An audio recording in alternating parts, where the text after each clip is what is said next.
मेरा जिस्म है, डेफिनेटली उस पर मेरे भाई की, मेरे बाप की, मेरे बेटे की, मेरे पड़ोसी की, मेरे कलीग की मर्जी तो नहीं होगी, मेरी मर्जी होनी चाहिए ना।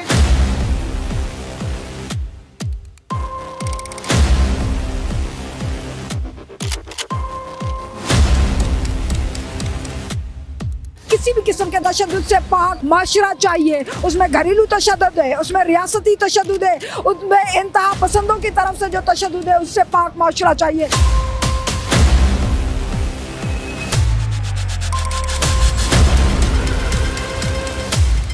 ईमान हमारा, ईमान हमारा, नारा हमारा, नारा हमारा।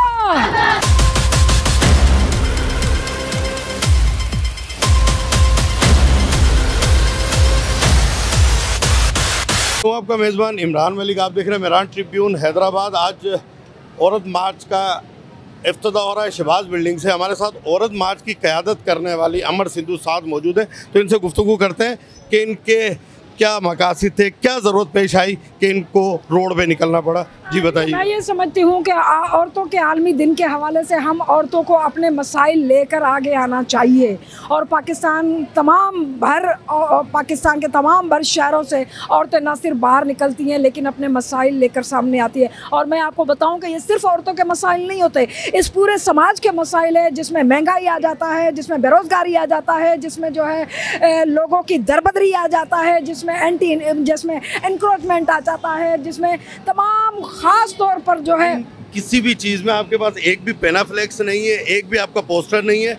जितनी आपने बातें की सिर्फ औरत मार्च के हवाले से सिर्फ औरत की पेस्टर है। ये देखिए औरतों का, हाँ देखिए ये लिखा हुआ है कि औरतों का जिरगा करने वाले जो है वो नामंजूर है। और उसके पीछे जो है आप देखेंगे तमाम मुतालबात हमारी जो है, हम प्रेस क्लब पर जब पहुंचेंगे हम वहाँ पर अपना डिक्लेरेशन देते हैं 3 ज़बानों के अंदर, सिंधी में, उर्दू में और अंग्रेज़ी में। 3 ज़बानों के अंदर हम जो डिक्लेरेशन जारी करते हैं उसमें हम तमाम हुकूक मानते हैं। कौन से हुकूक के? घरेलू तशद्दुद से, किसी भी किस्म के तशद्दुद से पाक माशरा चाहिए। उसमें घरेलू तशद्दुद है, उसमें रियासती तशद्दुद है, उसमें इंतहा पसंदों की तरफ से जो तशद्दुद है उससे पाक माशरा चाहिए। फिर हम जो है माशी हुकूक की बात करते हैं कि तमाम बेरोज़गार और जो निचले तबके हैं उनको जो है ज़िंदगी गुजारने के लिए सहूलतें देनी चाहिए। फिर हम जो है तालीबी हुकूक की बात करते हैं, रिहाइश की बात करते हैं, ट्रांसजेंडर्स की बात करते हैं।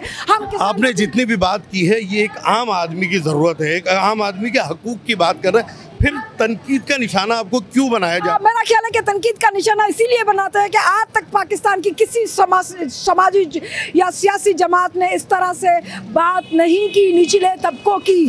अब सियासत जो है आप देख रहे हैं कि वो चंद पार्टियों की लीडरशिप तक महदूद है।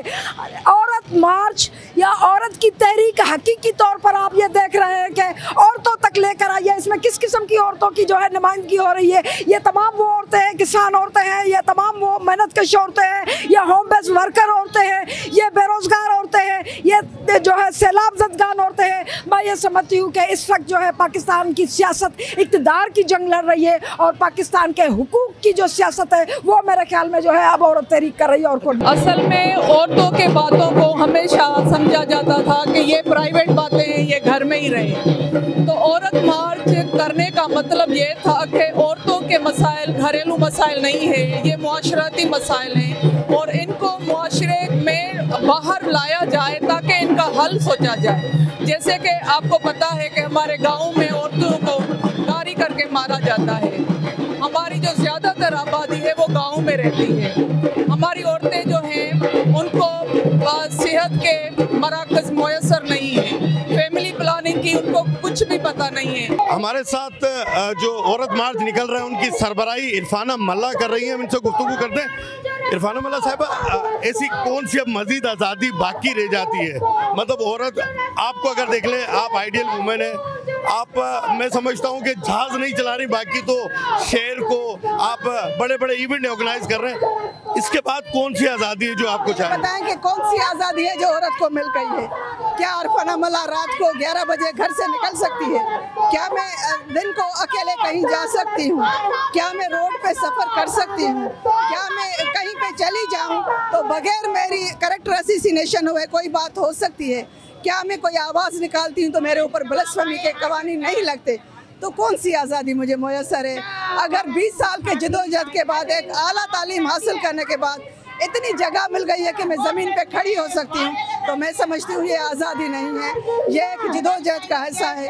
आज़ादी ये चाहिए कि कोई भी औरत ज़िंदगी में बगैर खौफ के, बगैर डर के, बगैर किसी रेप हुए, बगैर कत्ल हुए, बगैर कैरेक्टर असैसिनेशन के अपनी सलाहियतें बरूकार ला सके, इस समाज में चल सके, उसको ये डर ना हो कि वो बाहर निकलेगी तो उस पर हमला हो सकेगा।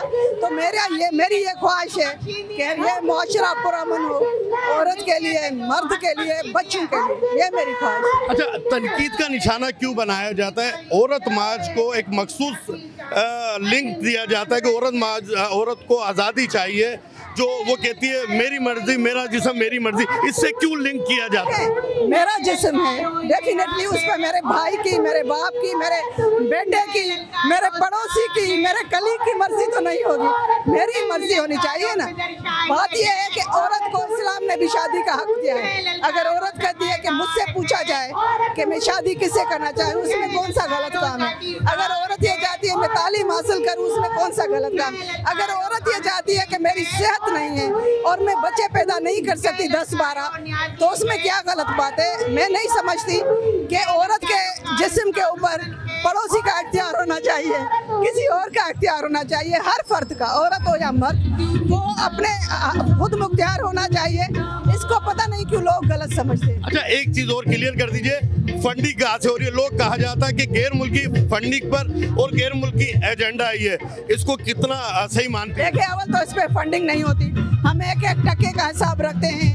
हम अपनी तनख्वाहों से 5,000, 2,000, 10,000, 10 रुपये, आप ये देखें, ये जो कोली भील घरों में काम करने वाली औरतें आई हुई हैं, ये कहाँ से फंडिंग पे आएगी? और एजेंडा पढ़ ले, 2 पेजेस का एजेंडा है, उसमें एक भी नुक्ता हो जो इंटरनेशनल, सारे के सारे गांव देहात में काम करने औरतों के मसाइल है।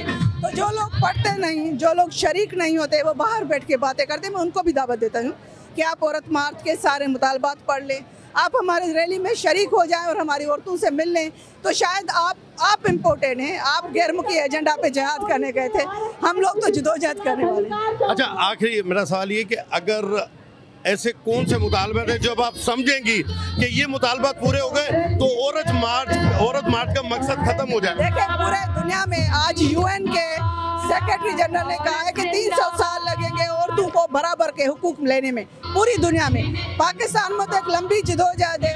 हम ये समझते हैं कि मुआशरे में औरतों के खिलाफ तशद्दुद का खात्मा हो जाए। वो ज़हनी तशद्दुद है, जिस्मानी तशद्दुद है और तशद्दुद का खौफ है। अगर उसका खात्मा आ जाए तो औरतें बहुत आगे आ सकती हैं और अपना किरदार अदा कर सकती हैं।